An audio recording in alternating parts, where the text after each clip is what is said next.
نبی اکرم صلی اللہ علیہ وسلم کی بعثت خاص کا تکمیلی اقدام، جسے جدید عسکری اصطلاح میں کہا جائے گا موپنگ اپ آپریشن، یعنی جزیرہ نمائے عرب کی حد تک جب نبی اکرم صلی اللہ علیہ وسلم کے مقصد بعثت کی تکمیل ہو گئی۔ وہ مقصد بعثت غلبہ دین حق، هو الذی ارسل رسولہ بالہدی ودین الحق لیظہرہ علی الدین کلہ۔ یہ مقصد عظیم جب جزیرہ نمائے عرب کی حد تک مکمل ہو گیا تو اب اس کے بعد یوں سمجھیے کہ موپنگ اپ آپریشن، یعنی شرک اور کفر کے جو بھی پاکٹس کہیں کہیں رہ گئے تھے ان کا آخری خاتمہ اور استیصال، اس کے ضمن میں ان آٹھ آیات کا ہم انشاءاللہ مطالعہ کریں گے۔ سورہ توبہ کے ضمن میں ایک بات اس سے پہلے عرض کی جا چکی ہے کہ اسے مضامین کے اعتبار سے ایک نام دیا جا سکتا ہے سورۃ البعثتین۔ حضور کی دو بعثتیں، بعثت خصوصی الی بنی اسماعیل یا الی مشرکین عرب، یہ آپ کی بعثت خصوصی تھی، تو اس کا ایک حصہ جو ہے اس بعثت خصوصی کے تکمیلی مرحلے سے بحث کرتا ہے، اور دوسرا اور بڑا حصہ جو ہے جو بعثت عمومی ہے آپ کی الی کافۃ الناس، پوری نوع انسانی کی جانب، اس کا جو ابتدائی مرحلہ تھا جس کا کہ آغاز حضور صلی اللہ علیہ وسلم نے بنفس نفیس فرما دیا تھا، اس کے ضمن میں جو ایک اہم غزوہ تھا غزوہ تبوک، تو دوسرا حصہ جو ہے وہ اس غزوے کے گرد گھوم رہا ہے۔ اس طرح حضور کی بعثت کے یہ دونوں حصے جو ہیں اس سورہ مبارکہ میں جمع ہو گئے۔ جہاں تک اس سورہ مبارکہ کے اجزاء اور مختلف حصوں کے زمانہ نزول کی تعیین کا تعلق ہے، اس کے ضمن میں ایک بات تو متفق علیہ ہے، اور وہ یہ ہے کہ اس کے پہلے 5 رکوع 37 آیات پر مشتمل، ان کا تعلق ہے آن حضور صلی اللہ علیہ وسلم کی بعثت خصوصی سے، اور بقیہ 11 رکوع جو کہ چھٹے رکوع سے شروع ہو کر اور آخر سورت یعنی 16ویں رکوع کے اختتام تک جاتے ہیں، ان کا تعلق ہے جو آپ کی بعثت عمومی ہے اس کے ساتھ۔ پھر دوسرے حصے کے بارے میں بھی یہ بات متفق علیہ ہے کہ اس کی کچھ آیات جو ہیں وہ نازل ہوئی ہیں نبی اکرم صلی اللہ علیہ وسلم کے سفر تبوک پر روانگی سے قبل۔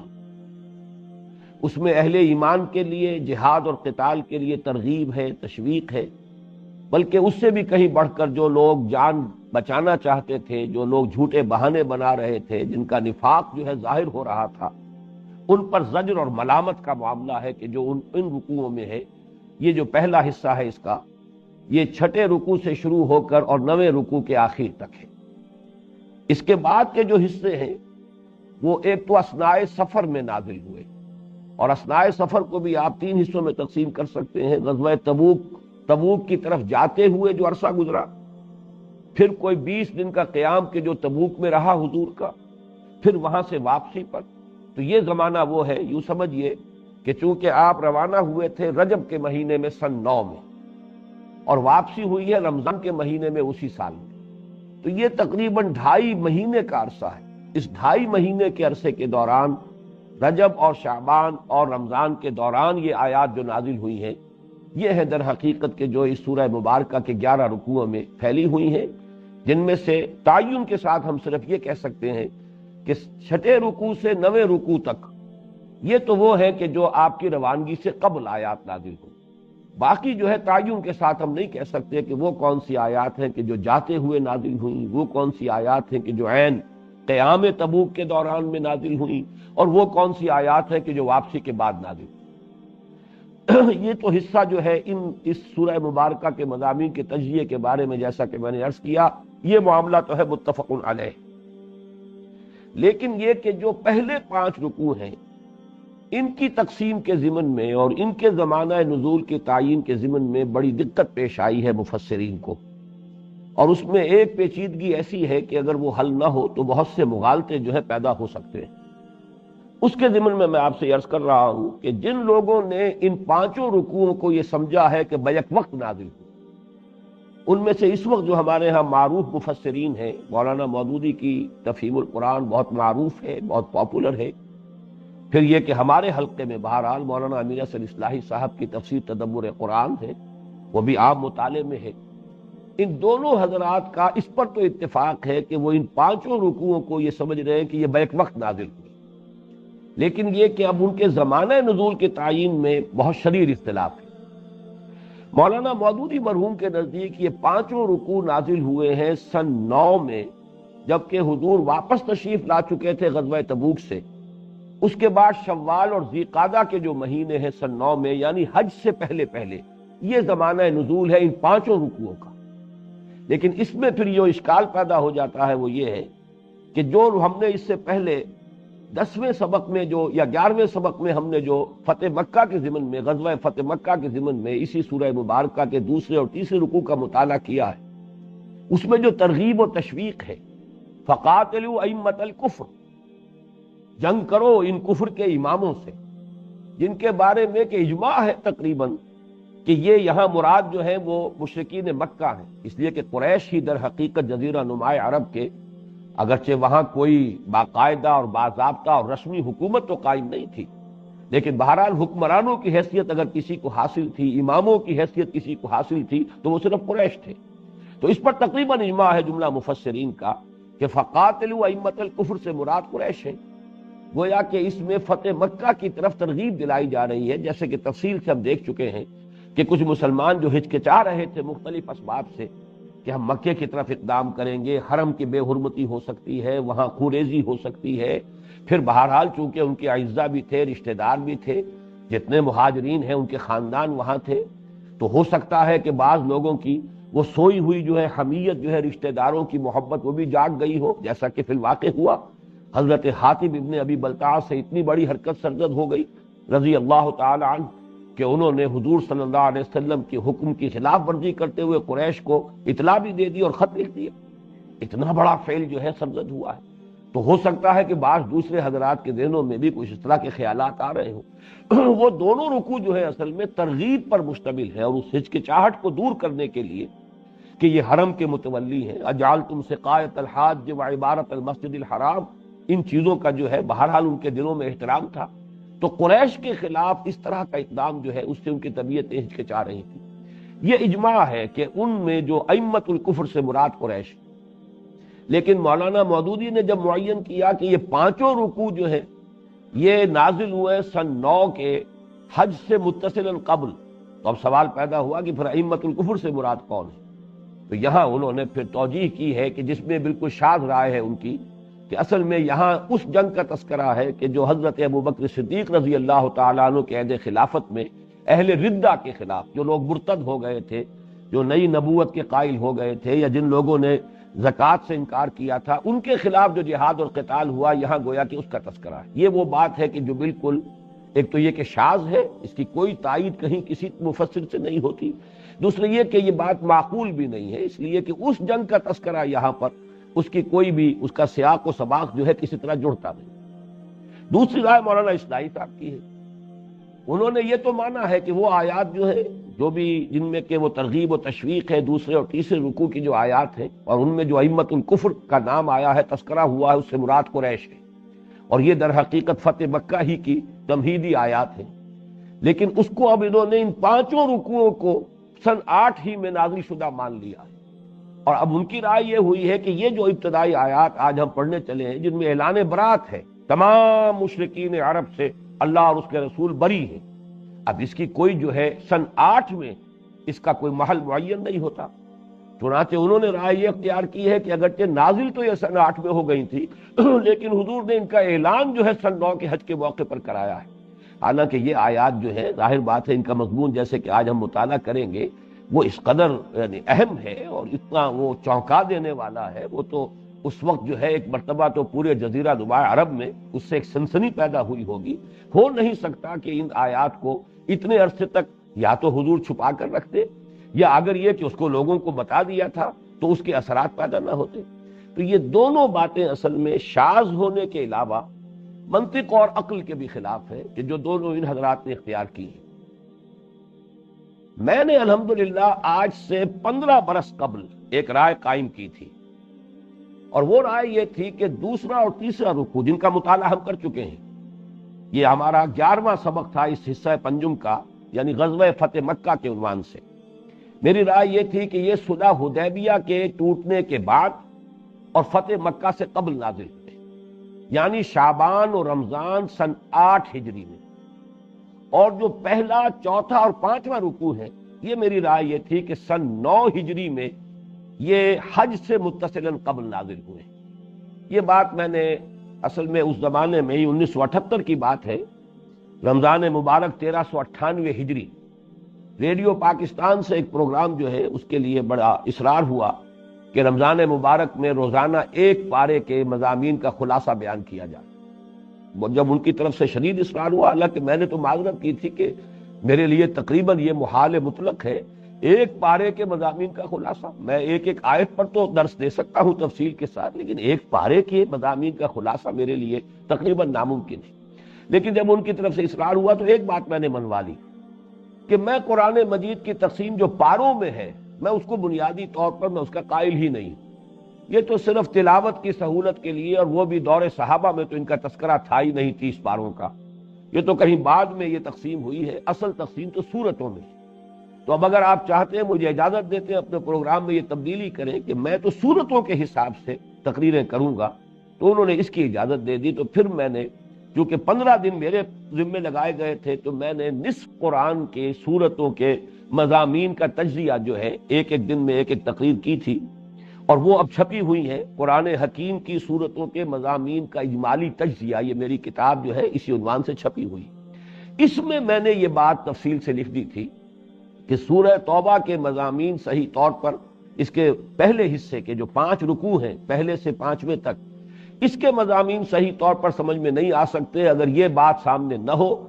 کہ اس کے 2 رکوع 18 آیات پر جو مشتمل ہے، دوسرا اور تیسرا رکوع، ان کا زمانہ نزول سن 8 ہجری ہے، فتح مکہ سے قبل۔ شعبان میں در حقیقت صلح حدیبیہ کی خلاف ورزی ہوئی قریش کی طرف سے اور بنو بکر کی طرف سے، تو شعبان اور رمضان بس یہ ہے، کیونکہ رمضان میں پھر حضور صلی اللہ علیہ وسلم نے اقدام فرمایا اور مکے کو فتح کر لیا۔ تو یہ شعبان اور رمضان سن 8 ہجری، ان 2 رکوعوں کا زمانہ نزول ہے۔ پہلا اور چوتھا اور 5واں، یہ 3 رکوع جو ہیں، یہ نازل ہوئے ہیں سن 9 ہجری میں، 1 سال بعد، بلکہ 1 سال سے بھی کچھ عرصے کے بعد، شوال اور ذی قعدہ جو ہے سن 9 ہجری کا، اس میں نازل ہوئے۔ تو اس اعتبار سے یہ رائے جو ہے میں نے وہاں بڑے اپنے عزم بالجزم کے ساتھ، پورے اعتماد کے ساتھ ظاہر کر دی تھی۔ لیکن اب جو درس ہو رہا ہے اس مرتبہ، جو ہمارا یہ سلسلہ درس چل رہا ہے منتخب نصاب کا، جو اللہ کے فضل و کرم سے اپنے اختتام کو پہنچ رہا ہے، اس لیے کہ 5واں حصہ جو ہے اس کا آج کا درس ہے، اس کے بعد ایک اور ہے اور 5واں حصہ مکمل ہو جائے گا۔ پھر 6واں حصہ جو ہے وہ صرف سورہ حدید پر مشتمل ہے، اگرچہ وہ کچھ وقت لے گی، سورہ مبارکہ بڑی اہم ہے، بہت جامع ہے، لیکن یہ کہ میں اللہ کا شکر ادا کر رہا ہوں کہ یہ اس مرتبہ پھر دوبارہ اس منتخب نصاب کا یہ درس جو ہے قریباً اب مکمل ہو گیا ہے۔ لیکن اس مرتبہ یہ کہ جب میں نے درس دیا ہے یہ، تو میں نے بہرحال اس خیال سے کہ اگرچہ یہ تو کسی کو معلوم نہیں ہے کہ ابھی عمر کتنی باقی ہے، اس دنیا میں کتنے عرصے رہنا، یہ تو اللہ کے علم میں ہے، لیکن یہ بات تقریباً یقینی ہے کہ دفتر تمام گشت و بپایاں رسید عمر، اس کے اعتبار سے شاید منتخب نصاب کا دوبارہ درس دینے کی تو نوبت نہیں آئے گی، اس کی مجھے اب امید نہیں ہے۔ لہذا میں نے پوری امکانی حد تک کوشش کی ہے کہ اس مرتبہ جو درس دیا ہے تو میں تمام اپنی آراء پر بھی نظر ثانی کروں اور یہ دیکھتا رہوں کہ آیا اس کی توثیق دوسرے مفسرین سے بھی ملتی ہے یا نہیں ملتی ہے، ورنہ اس سے پہلے بہرحال جو بات سمجھ میں آتی تھی میں اپنے اعتماد پر بھی کرتا رہا ہوں۔ چنانچہ میں نے اب جو اس معاملے میں نظر ثانی کی اپنی رائے پر، تو ایک مرتبہ تو میرے ہاتھوں کے طوطے اڑ گئے کہ کہیں کسی مفسر کی طرف سے مجھے اپنی رائے کی تائید نہیں ملی، اور میں حیران رہا کہ میں نے یہ رائے جو 15 برس قبل ظاہر کی تھی تو میرے اپنے غور و فکر سے وہ ماخوذ تھی، اس پر مبنی تھی، اس لیے کہ واقعتاً اس کے بغیر آیات کا محل اور مفہوم معین نہیں ہوتا، لیکن یہ کہ یہ میرا ذاتی تدبر ہے، ذاتی غور و فکر ہے، اس میں جب تک کہ کسی کی طرف سے تائید نہ ملے، کسی مفسر کی طرف سے، کسی مستند عالم دین کی طرف سے، تو یہ بات میں محض اپنی رائے کی حیثیت سے اس جزم کے ساتھ جو ہے پیش نہ کروں۔ تو میں نے کافی تحقیق کی ہے ان دنوں میں، اور اللہ کا یہ شکر ہے، اللہ کا بڑا فضل و کرم ہے کہ بالآخر مجھے مولانا اشرف علی تھانوی رحمۃ اللہ علیہ کے ہاں وہ بات مل گئی۔ نہ صرف یہ کہ بات مل گئی،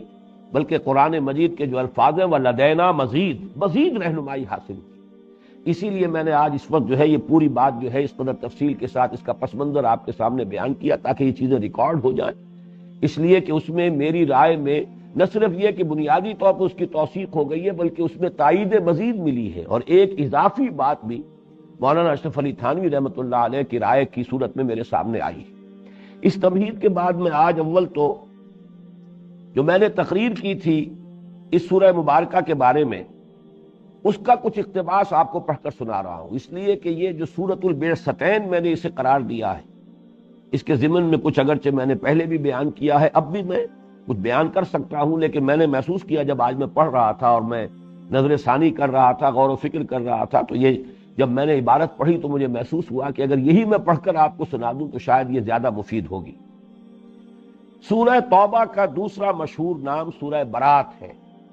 یعنی وہ سورت جس میں مشرکین سے بیزاری اور لا تعلقی کا اعلان کیا گیا ہے۔ کچھ حصہ چھوڑ کر آگے چل رہا ہوں۔ مضمون کے اعتبار سے اسے دو حصوں میں تقسیم کیا جا سکتا ہے، ایک چھوٹا جو پہلے 5 رکوعوں پر مشتمل ہے، اور دوسرا بڑا جو بقیہ 11 رکوعوں پر مشتمل ہے، اور ان میں سے ہر حصہ بھی زمانہ نزول کے اعتبار سے دو حصوں پر مشتمل ہے۔ پہلے حصے میں نبی اکرم صلی اللہ علیہ وسلم کی دعوت کے سرزمین عرب کی حد تک تکمیلی مرحلے کا ذکر ہے، جبکہ دوسرا حصہ آپ کی دعوت کے بیرون ملک یا بین الاقوامی مرحلے کے آغاز سے متعلق ہے۔ واضح رہے کہ نبی اکرم صلی اللہ علیہ وسلم نے اپنی دعوتی سرگرمی کو آغاز وحی اور حکم تبلیغ کے بعد 13 برس یعنی ہجرت تک صرف مکے اور اس کے اطراف و جوانب تک محدود رکھا۔ اس کے بعد جب اللہ تعالیٰ نے حضور کو مدینہ منورہ میں ایک چھوٹی سی شہری اسلامی ریاست عطا فرما دی اور اس طرح آپ کے لیے تمکن فی الارض کا سامان فراہم کر دیا، تو آپ کی دعوت فطری طور پر دوسرے مرحلے میں داخل ہو گئی اور پورا جزیرہ نمائے عرب آپ کی دعوت و تبلیغ کا میدان بن گیا۔ سن 6 میں صلح حدیبیہ واقع ہوئی، اور اس نے گویا ثابت کر دیا کہ اندرون ملک عرب حضور صلی اللہ علیہ وسلم کو فیصلہ کن اور مسلمہ طور پر غالب حیثیت حاصل ہو گئی ہے۔ یہی وجہ ہے کہ اللہ تعالیٰ نے قرآن مجید میں اسے فتح مبین قرار دیا۔ چنانچہ اب آپ نے بلا تاخیر ملوک و سلاطین کے نام دعوتی خطوط ارسال فرما کر اپنی دعوت کے بین الاقوامی مرحلے کا آغاز کر دیا۔ یہ 3 مرحلوں کو ذہن میں رکھیے۔ ہجرت تک آپ کی دعوت کا دائرہ مکہ مکرمہ اور اس کے اطراف و جوانب تک محدود، ہجرت کے بعد جزیرہ نمائے عرب تک اس کی توسیع ہو گئی۔ لیکن سن 6 میں صلح حدیبیہ چونکہ وہ علامت تھی اس بات کی کہ اب اندرون ملک اب آپ کو ایک فیصلہ کن غالب حیثیت حاصل ہو گئی ہے، اسی لیے اللہ تعالیٰ نے فرمایا انا فتحنا لک فتحا مبینا۔ یہاں سے اب آپ کی دعوت کا وہ تیسرا مرحلہ شروع ہوا، یعنی جزیرہ نمائے عرب سے باہر بین الاقوامی مرحلہ، جسے آج کی اصطلاح میں کہیں گے ایکسپورٹنگ دی ریولوشن، تصدیر الانقلاب۔ یہ ایرانیوں نے الفاظ استعمال کیے، اگرچہ وہ بیچارے ناکام ہو گئے، اپنے انقلاب کی کوئی تصدیر نہیں کر سکے، اپنے ملک سے باہر ایکسپورٹ کرنے میں بالکل ناکام ہو گئے، لیکن بہرحال یہ میرا اس وقت کا موضوع نہیں ہے،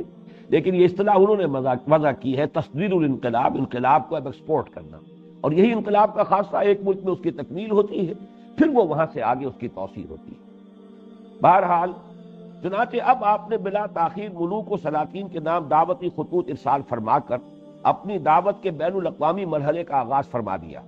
اور اس کے بعد سے آپ کی پیش قدمی، یہاں اس کو اچھی طرح غور سے سنیے اور یہاں سے نوٹ کرتے چلیے، پہلے بھی یہ باتیں بیان ہو چکی ہیں لیکن یہاں ذرا مختصر الفاظ میں اور زیادہ اچھی ترتیب کے ساتھ سامنے آ رہی۔ اس کے بعد سے آپ کی پیش قدمی بیک وقت دونوں محاذوں پر شروع ہو گئی، اندرون عرب بھی اور بیرون ملک بھی۔ اندرون عرب کے اعتبار سے ظاہر ہے کہ یہ دور حضور کے مشن کے اتمام و تکمیل کا دور ہے، جبکہ بین الاقوامی سطح پر اسے آغاز و ابتدا سے تعبیر کیا جا سکتا ہے۔ اندرون ملک اتمام و تکمیل مقصد بعثت نبوی کے اس عمل میں اہم مراحل کی حیثیت حاصل ہے، ایک جانب فتح خیبر کو اور دوسری جانب فتح مکہ اور غزوہ حنین کو، اور بیرون ملک توسیع دعوت کے نتیجے میں واقع ہوا پہلے غزوہ موتا اور پھر سفر تبوک۔ سورہ توبہ اسی دور میں مختلف مواقع پر نازل شدہ خطبات پر مشتمل ہے، چنانچہ اس کے پہلے 5 رکوعوں میں زیر بحث آئے ہیں، ایک جانب فسخ صلح حدیبیہ، پھر مکے کی جانب پیش قدمی، پھر غزوہ حنین، اور بالآخر قریش مکہ اور مشرکین عرب کے ضمن میں آخری اقدامات. یہ آخری اقدامات جو ہیں وہ ہمارے آج کے درس کا موضوع ہے. اور دوسری جانب اہل کتاب یعنی یہود و نصارہ کے بارے میں آخری فیصلہ. اور بقیہ 11 رکوع بحث کرتے ہیں تبوک کی مہم اور اس کے دوران پیش آمدہ حالات و واقعات سے، جن کے ضمن میں بالخصوص منافقین کا کردار نہایت تفصیل سے زیر بحث آیا ہے، جس کے نتیجے میں اس سورہ مبارکہ کو منافقین کے ضمن میں قول فیصل کی حیثیت بھی حاصل ہو گئی ہے، اور اس موضوع کے اعتبار سے قرآن مجید کے ضربۃ السلام کی بھی. اس سورہ مبارکہ کے پہلے حصے میں ربط و ترتیب کے ضمن میں ایک اہم نقطہ یہ ہے کہ جس طرح سورہ انفال میں اموال غنیمت کے اہم مسئلے کو سورت کے درمیان سے نکال کر آغاز میں گویا بطور عنوان درج کر دیا گیا تھا، یہ میں اس سے پہلے اس کا حوالہ دے چکا ہوں،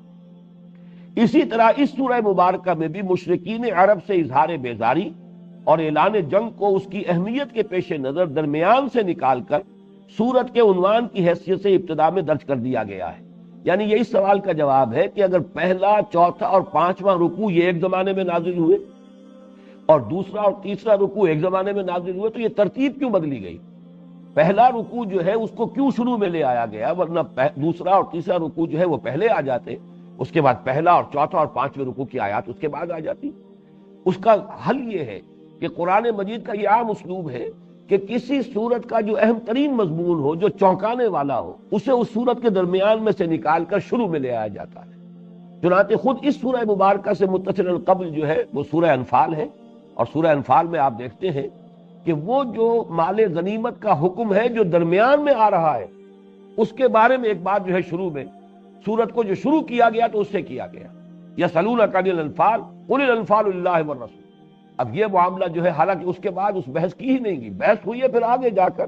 پھر جب 10واں پارہ شروع ہوتا ہے وَاعْلَمُوا أَنَّمَا غَنِمْتُم مِّن شَيْءٍ، یہ اس آیت مبارکہ سے پھر اس مسئلے کی بحث ہوتی ہے. بالکل اسی طرح یہاں ہے کہ یہ 6 آیات جو شروع کی ہیں یہ اہم ترین ہیں. یہ تو سمجھیے کہ تاریخ ساز آیات ہیں، انتہائی اہم آیات، ان کو شروع میں نکال لیا گیا ہے، ورنہ ان کا زمانہ نزول چوتھے اور پانچویں رکوع کے ساتھ متصل ہے. ورنہ اصل ترتیب یہ ہے کہ اس سورت کے رکوع 2 اور 3 نزول کے اعتبار سے مقدم ہے، اور صلح حدیبیہ کے بعد اور فتح مکہ سے قبل کسی موقع پر نازل ہوئے. آج میں صراحت کر رہا ہوں کہ شعبان اور رمضان سن 8 ہجری، اس لیے کہ صلح حدیبیہ کو جو توڑا گیا ہے قریش کی جانب سے اور ان کے حلیف قبیلے بنو بکر کی جانب سے، یہ شعبان سن 8 کا واقعہ ہے. اب ظاہر بات ہے کہ جو کچھ اس کے بعد ہو رہا ہے وہ شعبان اور رمضان سن 8 ہجری میں یہ 2 رکوع جو ہمارے 11ویں درس میں جو شامل تھے ان کا زمانہ نزول معین ہو گیا شعبان اور رمضان سن 8، جبکہ رکوع 1، 4 اور 5 باہم مربوط ہیں اور ان کا زمانہ نزول سن 9 کے موسم حج سے متصلاً قبل ہے. یہ تو میری اس تقریر کا اقتباس ہے جو آج سے 15 برس قبل رمضان مبارک میں ہوئی تھی. اب میں حوالہ آپ کو دینا چاہ رہا ہوں مولانا اشرف علی تھانوی رحمۃ اللہ علیہ کی عبارت کا، کہ جس میں نہ صرف یہ کہ میری اس رائے کی تائید ہوئی بلکہ یہ کہ اس میں مزید توثیق کے علاوہ کچھ اضافہ بھی ہوا ہے، جس کے اعتبار سے پھر میں آج آپ کے سامنے آخری بات رکھوں. مولانا اشرف علی تھانوی تمہید میں فرماتے ہیں سورہ مبارکہ کی کہ اس سورت میں چند غزوات اور چند واقعات کے وہ بھی غزوات کے حکم میں مذکور ہیں. قبائل عرب کے ساتھ عہد ٹوٹ جانے کا اعلان نمبر 1، فتح مکہ نمبر 2، غزوہ حنین نمبر 3، حرم سے کفار کے نکال دیے جانے کا حکم نمبر 4، غزوہ تبوک نمبر 5، اور انہی آیتوں کے ضمن میں طبعاً ہجرت کا واقعہ مذکور ہے. اور پہلی صورت میں زیادہ تر بدر کے اور کچھ قریظہ کے واقعات تھے، پس مناسبت ظاہر ہے. یعنی اس سے پہلی جو صورت ہے سورہ انفال، اس میں چونکہ بدر کے حالات و واقعات تھے، اس کے بعد جو ہے اس سورہ مبارکہ کو رکھ دیا گیا مصحف میں. میری رائے اس ضمن میں جو ہے ذرا اس سے آگے بڑھ کر ہے، اور وہ یہ ہے کہ سورہ انفال اور سورہ توبہ کے مضامین میں ربط یہ ہے کہ قریش کے انکار اور کفر پر جو سزا ملی ہے اللہ تعالیٰ کی طرف سے، اس کی قسط اول تھی غزوہ بدر میں جب 70 ان کے اہم لوگ مارے گئے. یہ پہلی قسط تھی کہ جو انہیں ملی ہے عذاب خداوندی کی. اور آخری جو ہے ان کے لیے وہ در حقیقت اس سورہ مبارکہ کی 6 ابتدائی آیات ہیں، جن کے اعتبار سے اس سورت کے ناموں میں مخزیہ بھی ہے، رسوا کر دینے والی سورت. اس لیے کہ اس نے جس طور سے اعلان جنگ کیا ہے اور الٹیمیٹم دیا ہے، اس سے صاف اندازہ ہو گیا کہ عرب میں اب یہ مشرکین کی طاقت بالکل ختم ہو چکی ہے، اور چنانچہ اس کا ثبوت بھی یہ میں تفصیل سے بعد میں عرض کروں گا۔ تو یہ ربط ہے سورہ انفال اور سورہ توبہ کے مضامین میں، کہ نبی اکرم صلی اللہ علیہ وسلم کی بعثت خصوصی الی بنی اسرائیل و مشرکین عرب، ان کے ضمن میں ان کے انکار اور کفر پر سزا کی پہلی قسط غزوہ بدر کی صورت میں، اور آخری رسوائی ان کی، یہ بھی گویا کہ اللہ کی سزا، اللہ کا عذاب ہے، وہ ہے کہ جس کا ذکر اس سورہ مبارکہ میں۔ بہرحال اس کے بعد مولانا اشرف علی تھانوی صاحب فرما رہے ہیں، ان واقعات مذکورہ میں فتح مکہ واقع ہوا سن 8 میں،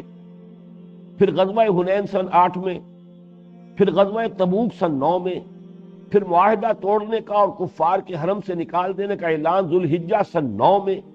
اور نزول آیات کی ترتیب یہ ہے اصل میں وہ شے کہ جس کے لیے میں نے یہ سارا اپنا بھی اقتباس آپ کو سنایا ہے، اور مولانا تھانوی رحمۃ اللہ علیہ کا اقتباس بھی۔ ترتیب یہ ہے، اول فتح مکہ کے متعلق آیتیں نازل ہوئیں فتح مکہ سے پہلے، یہ میرے نزدیک یہ رکوع 2 اور 3۔ پھر غزوہ حنین کے متعلق آیتیں حنین کے بعد نازل ہوئی، یہ چوتھے رکوع کے اندر یہ آیتیں موجود ہیں۔ پھر غزوہ تبوک کی ترغیب دینے والی آیتیں تبوک سے پہلے، پھر غزوہ تبوک سے پیچھے رہ جانے والوں پر ملامت کی آیتیں غزوہ تبوک کے بعد، اور پھر آخر میں شروع کی آیتیں جن میں نقض معاہدہ کا اعلان ہے، جو کہ شوال سن 9 میں نازل۔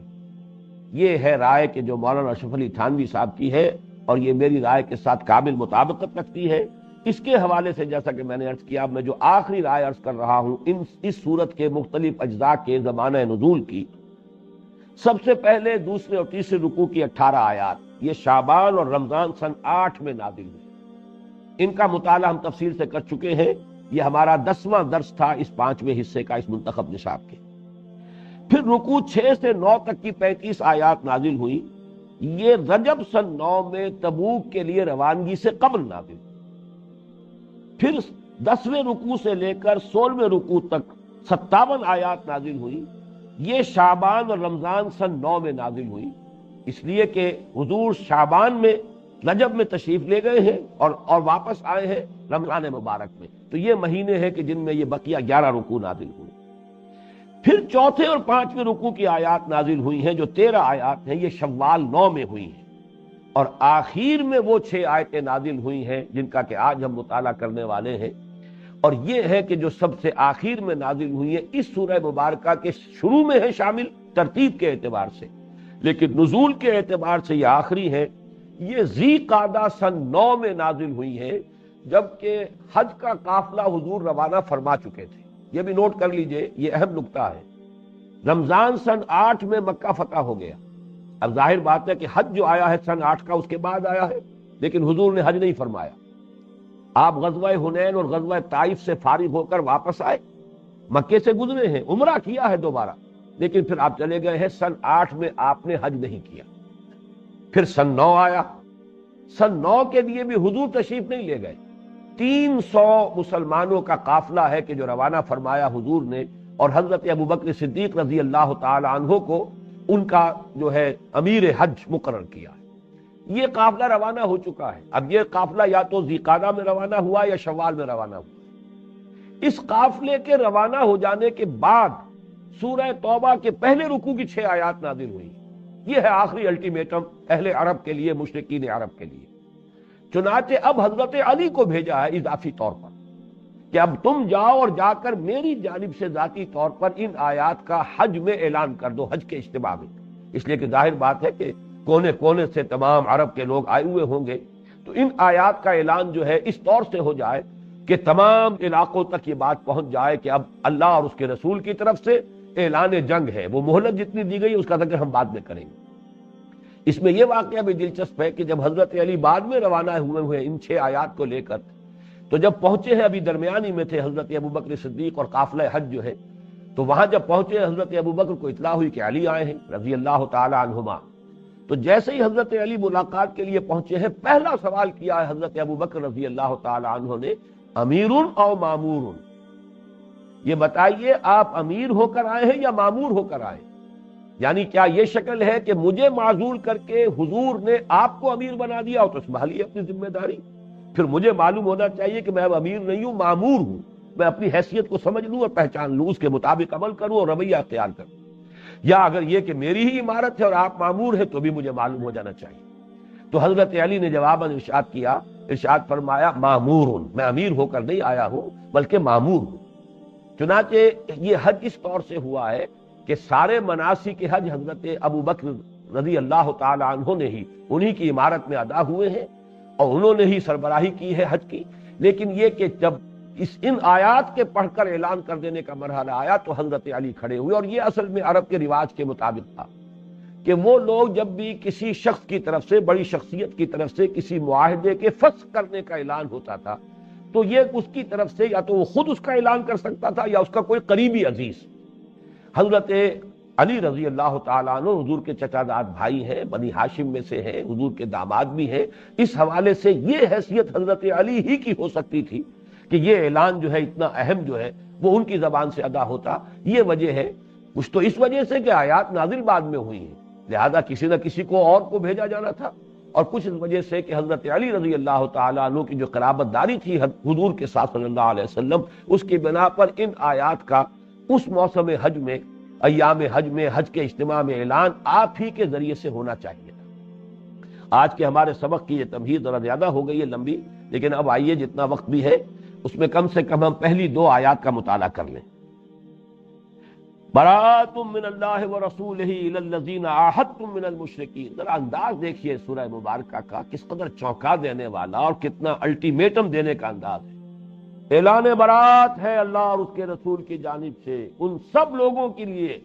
کہ جن سے اے مسلمانوں تم نے کوئی صلح کی ہوئی، یہ ساری صلح فسخ ہو جائے، اب یہ ساری صلح ختم ہو جائے۔ ذرا یاد کر لیجئے کہ ہمارا جو پہلا سبق تھا، بلکہ پہلے سے پہلا، اس سے پچھلا جو سبق تھا، جو 11واں سبق تھا، اس کے اندر بھی آیت جو پہلی تھی وہ یہ تھی، کیف یکون للمشرکین عہد عند اللہ وعند رسولہ، کیسے ممکن ہے کہ مشرکین کے ساتھ کوئی عہد ہو اللہ کا اور اس کے رسول کا؟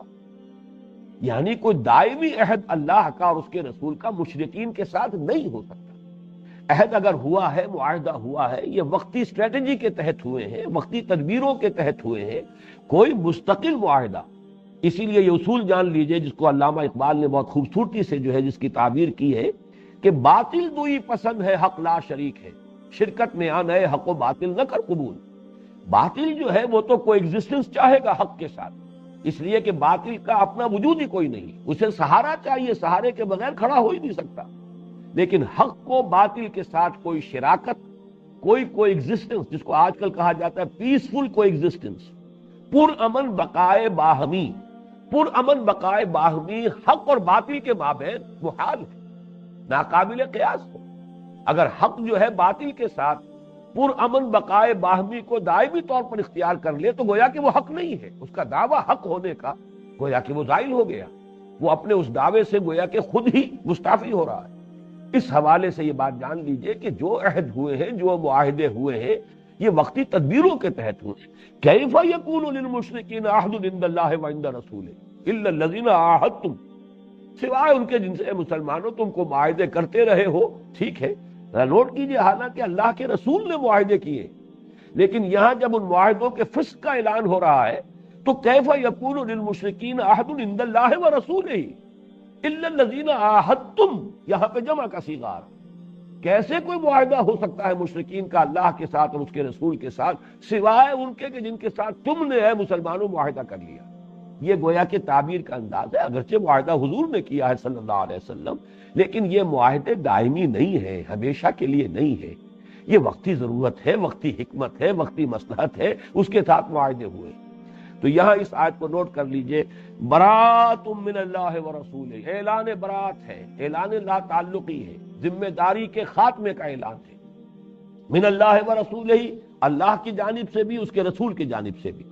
اللہ اور رسول جو ہے تو بریکٹ ہو کر آتے ہیں، حقیقت میں تو ایک حقیقت واحدہ ہے، اللہ اور اس کا رسول، یہ کوئی ان کے کوئی معاملات جدا نہیں ہیں،